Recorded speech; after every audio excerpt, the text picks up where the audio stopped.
All right, let's dive into moral responsibility. It's something philosophers have been debating forever.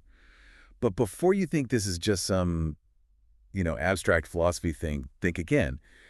We're judging whether people are morally responsible for their actions, like, all the time. Yeah, it's true. Every day, right. Yeah, exactly. Like, think about it. Someone cuts you off in traffic, or a politician makes some decision that impacts millions of people. We're constantly trying to figure out who to blame and why. It's how we make sense of the world. Yeah. Exactly.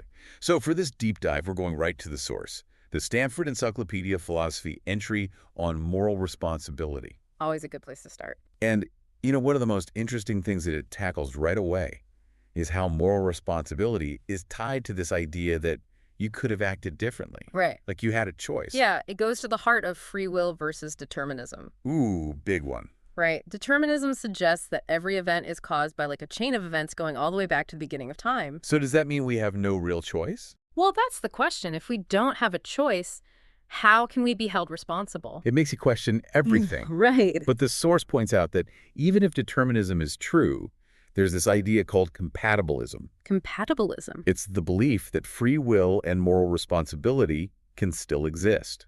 That they can work together. Yeah. In a way. So how does that even work? Well, one way to think about it is this. Even if our actions are already, like, determined in some ultimate sense, we still make decisions based on our desires and motivations. Like, I'm choosing to drink this water because I'm thirsty, not because, some cosmic force is making me do it. Right. It's not about having, like, unlimited choices in every single moment, but more about having the capacity to act on your reasons. Precisely. And this idea of reasons responsiveness is super important to a lot of modern theories of moral responsibility. It suggests that even if, the past dictates the present, what really matters is how you react and respond. So let's say I'm late meeting a friend. Yeah. Okay, maybe the traffic was terrible and I couldn't control that, but am I responsible for how I handle the situation? Yeah. Like, do I call them to let them know or just show up late with no explanation? My response is what makes me responsible or not. That's a perfect example. It also connects to the concept of moral competence. Like, for someone to be morally responsible, they need to have the ability to grasp moral reasons and then act accordingly. Makes sense. The source gives an example from the philosopher Susan Wolf. She talks about a character named Jojo who was raised by like an evil dictator. Oh, wow. Right. And Jojo ends up becoming a dictator himself. But can we really hold him responsible if he never had the chance to learn the difference between right and wrong? That's tough. It really highlights how much our upbringing and environment can influence our moral development. It does. But even with those outside factors, there's still this element of us making a decision, right? And we're responsible for that internal part. Absolutely. It's not just about what we do, but our capacity to understand and respond to moral considerations. Okay, so we've got determinism versus free will. We've got the power of choices versus the ability to choose. And now moral competence is thrown in there. This is getting complicated. It is. And it gets even more interesting when we consider that moral responsibility isn't just about what's happening inside our own heads. There's also this big interpersonal dimension to it. Oh, okay. Now we're talking. What does the Stanford Encyclopedia say about that? Well, one really influential perspective comes from the philosopher P.F. Strawson. He focused on the role of our emotions and specifically what he called reactive attitudes in how we judge responsibility. Okay, for those of us who aren't philosophy experts, break down reactive attitudes. What are they? Think about it this way. How do you feel when someone does something wrong to you? Like maybe they betray your trust or are unfair to you. You might feel anger or resentment or indignation. Yeah. Those are reactive attitudes. They're Yeah. like these instinctive emotional responses to how other people treat us. So according to Strawson, moral responsibility is linked to how we react to each other's actions. Exactly. He argued that these emotional responses are at the very core of how we live our moral lives. They're what drive us to hold each other accountable, to demand certain standards of behavior. It makes sense. If someone does something that really hurts you, your feeling of resentment is telling you they messed up, right? Good. That they crossed a line and deserve some sort of consequence. It's not just a rational judgment, it's an emotional one too. Precisely. And what's fascinating is that Strawson argued that these reactive attitudes would still be there even if we discovered that determinism was true. Hold on. So even if we don't have ultimate free will, our moral instincts would still push us to hold each other accountable for what we do. Yeah. That's a pretty powerful idea. It is. And these reactive attitudes often involve imposing expectations on others. We expect a certain level of moral consideration from people around us. So it's not just about me making choices on my own. It's about how those choices impact you, how you see them, how you respond.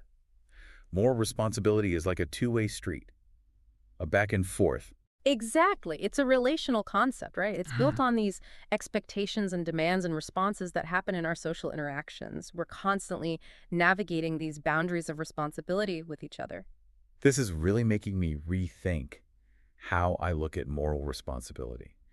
It's way more nuanced and connected to our emotions and relationships than I ever realized. That's the beauty of philosophy, right? It shows you all the hidden complexities in these concepts that seem simple on the surface. And trust me, we've just scratched the surface. There's a whole universe of debate about different types of responsibility, unintended consequences, and so much more. So ready to dive even deeper into this world of moral responsibility. Oh, absolutely. I'm ready for those other dimensions you mentioned. What's next in the Stanford Encyclopedia? Well, remember how we were talking about moral responsibility being like a relational thing, really tied to how we interact with others? Yeah. One area of contemporary philosophy takes this even further and looks at the different faces of responsibility. Right. The source mentioned attributability versus accountability. Yeah. It seems like a really important distinction, It is. It's super important. but I'm not sure I totally got it. Okay, yeah. Philosophers like Susan Wolf and Gary Watson talk about this a lot. Let's break it down. So, attributability, that's about connecting an action to a person, like asking, does this action really reflect who this person is, their character, their values? So if I volunteer at an animal shelter because I really care about animals, that action is attributable to me because it shows something about my values. Exactly. It helps us understand someone's moral identity through their actions. Okay. But accountability, that goes a step further. Okay. Accountability is about holding someone responsible for what they did. And often, that means there might be consequences. It brings in these ideas of fairness, punishment, even whether someone deserves blame or praise. So it's one thing to say, wow, that was really generous of that person. It shows how compassionate they are. But it's a whole other thing to say, okay, and because of that, they deserve a reward. Or the opposite, right? Exactly. That was a really cruel thing to do. Yeah. That shows they're a bad person and they should be punished. Exactly. And this distinction leads to some really tough questions. Like, what happens when someone develops their character in really, really difficult circumstances? Right. Think about Wolf's example of Jojo, raised by a dictator. Yeah. Or think about cases where someone had a really traumatic childhood. Right. Their actions might be attributable to them, they might reflect their values, but is it really fair to hold them fully accountable? It makes you wonder how much our past experiences should be considered when we're judging whether someone is responsible for something. Yeah. I mean, if no one ever taught you the difference between right and wrong, can we really blame you for making bad choices? Where do we draw the line? That is the question. And this is where things get even more complicated. Some philosophers, we call them attributionists, they argue that as long as an action truly reflects who someone is, their values, then they're responsible for it, Regardless of their past. regardless of their past. Because, they say, responsibility is about owning who you are, even if who you are is a result of bad luck or tough circumstances. So even if someone was raised in a cult and they do harmful things because they truly believe it's the right thing to do, they would still be held responsible under this view. Yes. That seems kind of harsh. It is a controversial view. Critics of attributionism say, hold on a second. That ignores how much impact things like our upbringing, social influences, even just plain luck can have. They say it's not always fair to hold people responsible for values they didn't choose. Right. It does seem like we should consider someone's background when we're judging their actions. For sure. But if we take that too far, does that mean no one's ever really responsible for anything? That's the slippery slope. Yeah. That's what people worry about. It leads to a kind of moral skepticism. Maybe responsibility is just an illusion. Whoa. And this skepticism can extend to unintended consequences, too, which is another really interesting part of the Stanford Encyclopedia entry. Oh, this is what I was thinking about before. What if I make a decision and something terrible happens? I had no idea it would happen. Am I still responsible? That's the question, right? This gets at another face of responsibility that the philosopher Sidney Shoemaker calls answerability. It's not just about what happened because of your actions, but also your thought process. Can you justify your choices? Could you have seen the consequences coming? So even if I didn't mean for something bad to happen, if I can't explain why I did what I did, or if I was reckless and didn't think about the risks, I could still be held answerable. Yeah, you have to be able to explain yourself to show that you really thought about the moral side of your Like actions. if I accidentally spill my drink on you, that's one thing. Right. But if I throw my drink on you in anger, that's totally You're different. totally different. Even if the outcome is the same, you have a wet shirt. Right. The intentions and the reasons behind the action, those are totally different. And that changes how we judge responsibility. Exactly. It's not just what you did, but what you were thinking when you did it. This is really interesting. We've gone from these huge questions about free will and determinism to all these different types of responsibility, and we're factoring in things like how we were raised and the unintended consequences of our actions. It's a lot to think about. It is. And there's even more nuance to explore. Remember, the Stanford Encyclopedia entry also talks about something called the conversational approach to moral responsibility. Oh yeah, that seemed like a totally different way of looking at things. It is. It builds on Strawson's work on reactive attitudes. This approach says that moral responsibility comes from how we interact with each other. Like, it's a conversation we're having. Okay. We express our expectations, we make demands of each other, we justify our actions, and we hold each other accountable through this back and forth dialogue. So it's less about following a set of rules and more about working things out with the people around us. Exactly. The conversational approach really emphasizes that moral responsibility isn't just an individual burden, it's a shared experience, part of our relationships in our communities. And our understanding of right and wrong and how we hold each other accountable, that evolves through these conversations we have. That's a really interesting way to think about it. Our moral lives aren't just about following some abstract code. They're about actively participating in this exchange of perspectives and expectations. It makes moral responsibility feel more dynamic and less like a static set of judgments. I agree. And that's what makes this topic so fascinating. It's a constant exploration of how we understand ourselves, our actions, and our relationships. I'm already starting to see everyday interactions in a new light, thinking about how we're always negotiating these unspoken boundaries of responsibility. It's everywhere. Once you start looking for it, you see it everywhere. Now, ready for the final part of our deep dive into moral responsibility. Definitely. After all this exploring, I'm ready to hear what we can take away from the Stanford Encyclopedia and what final thoughts you have for our listeners. Wow, what a journey through moral responsibility. We've covered so much ground. Free will versus determinism, the different types of responsibility, even that conversational approach. My mind is officially blown. It really has been a deep dive, and I think the Stanford Encyclopedia entry really drives home the point that moral responsibility is way more complex than we often think it is. It's not just a simple yes or no answer.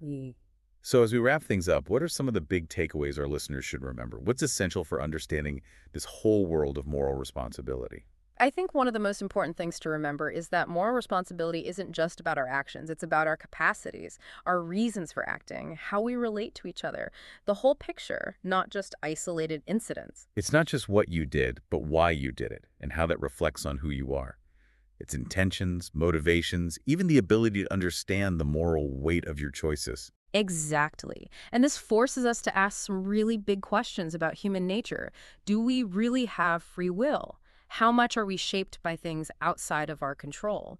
These are questions that philosophers have been debating for centuries, and they're still relevant today. It's humbling to realize there's no easy answer. Yeah, But like you said, even just understanding the different sides of the debate is so valuable. I think so. It helps us make better judgments about responsibility. We can be more nuanced and thoughtful when we're figuring out how to hold ourselves and others accountable. So as we leave our listeners with all of this to ponder, do you have any final thought-provoking questions they can take with them? Something that will keep them thinking about this? Here's something to consider.